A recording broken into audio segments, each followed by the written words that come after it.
Hello दोस्तों, तो देवभूमि ज्ञान दर्शन में आपका बहुत बहुत स्वागत है। तो आज हम देखेंगे आपके हिंदी से कुछ प्रश्नों को। तो चलिए फिर स्टार्ट करते हैं। तो हमारा पहला प्रश्न है, निम्न में से उच्छिप्त व्यंजन है। तो इसमें हमारा जो सही आंसर है वह होगा आपका ऑप्शन नंबर ए डॉर डॉ। इसमें हमारा उच्छिप्त व्यंजन है भैया। ठीक है, ऑप्शन नंबर ए इसमें हमारा सही हो जाता है। अगला प्रश्न, पूर्वी हिंदी की बोलियां हैं।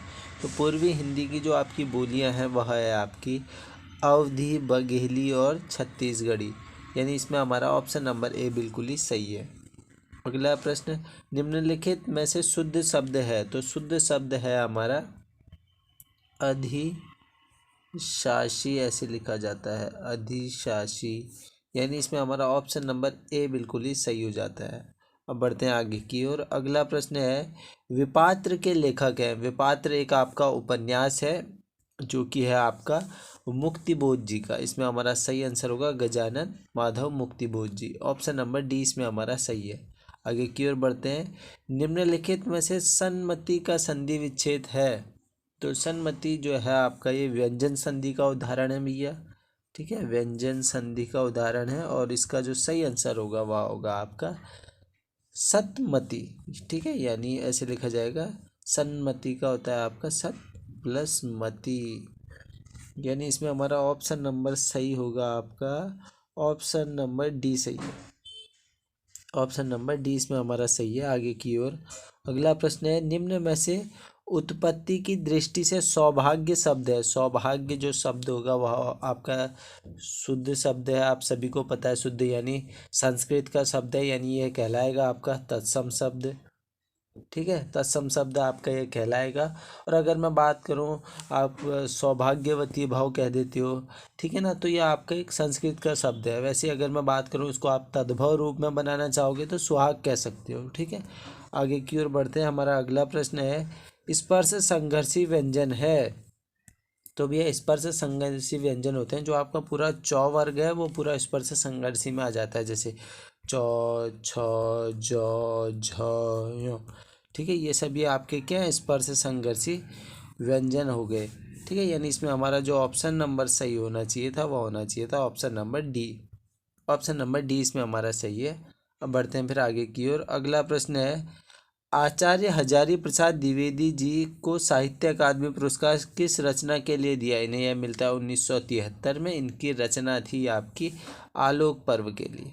ठीक है, आलोक पर्व इसमें हमारा सही है। वैसे इनकी रचना आपकी जो है ये चारु चंद्र लेख भी है ही, अशोक के फूल भी है ही। अब बढ़ते हैं फिर आगे की ओर। अगला प्रश्न है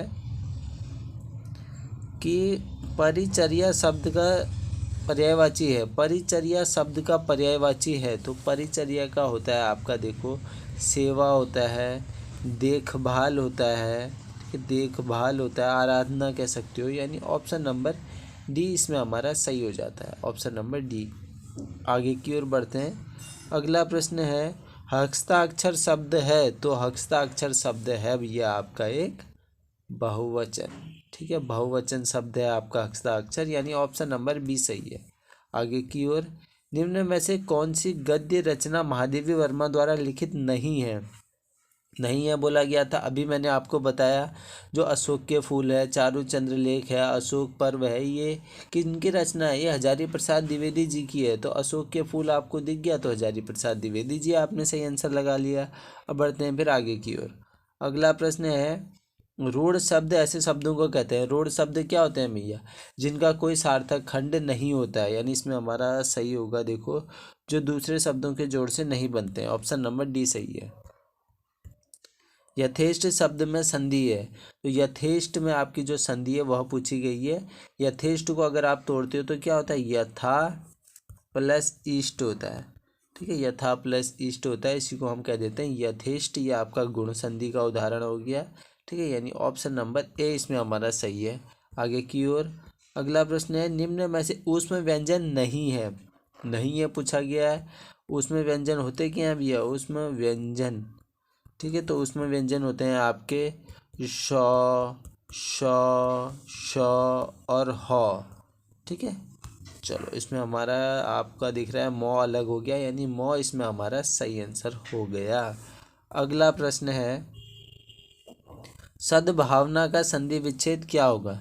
सद्भावना का जो आपका संधि विच्छेद होगा, तो देखो ये आपका व्यंजन संधि का उदाहरण है, ठीक है ना। व्यंजन संधि का उदाहरण हो गया ये आपका। इसका जो सही आंसर होगा वह होता है आपका सत प्लस भावना होगा, ठीक है। तो ऑप्शन नंबर बी इसमें हमारा सही हो जाता है। बढ़ते हैं फिर आगे की ओर। अगला प्रश्न है यथोचित का सही संधि विच्छेद है। तो यथोचित का जो आपका सही संधि विच्छेद होगा वो होगा आपका यथोचित, यानी यथा प्लस उचित, ओ की मात्रा लग रही है भैया, यानी ये आपका हो जाएगा गुण संधि का उदाहरण, ठीक है ना। गुण संधि का उदाहरण है ये आपका। तो यथा प्लस उचित आपको कहाँ दिख रहा है? ऑप्शन नंबर सी इसमें हमारा सही हो जाता है। अब बढ़ते हैं फिर आगे की ओर। अगला प्रश्न है विद्यार्थी का सही संधि विच्छेद है। तो विद्यार्थी, विद्या धन अर्थी हो जाएगा हमारा विद्यार्थी, ठीक है। आ की मात्रा यानी दीर्घ संधि, दीर्घ संधि का उदाहरण है यह हमारा। अब बढ़ते हैं फिर आगे की ओर। अगला प्रश्न है आंसू पीकर रह जाना, मुहावरे का सही अर्थ है भैया। देखो पेपर कैंसिल हो गया, सभी बच्चे आंसू पीकर रह गए हैं, यानी चुपचाप दुख सह लेना, चुपचाप दुख सह लेना। ऑप्शन नंबर डी इसमें हमारा सही हो जाता है। अब बढ़ते हैं आगे की ओर। मूर्त शब्द का विलोम है। तो मूर्त शब्द का जो विलोम होता है वह होता है आपका अमूर्त। ऑप्शन नंबर ए इसमें हमारा सही है, अमूर्त इसमें हमारा सही है। अब बढ़ते हैं आगे की ओर। लोक शब्द का विलोम है।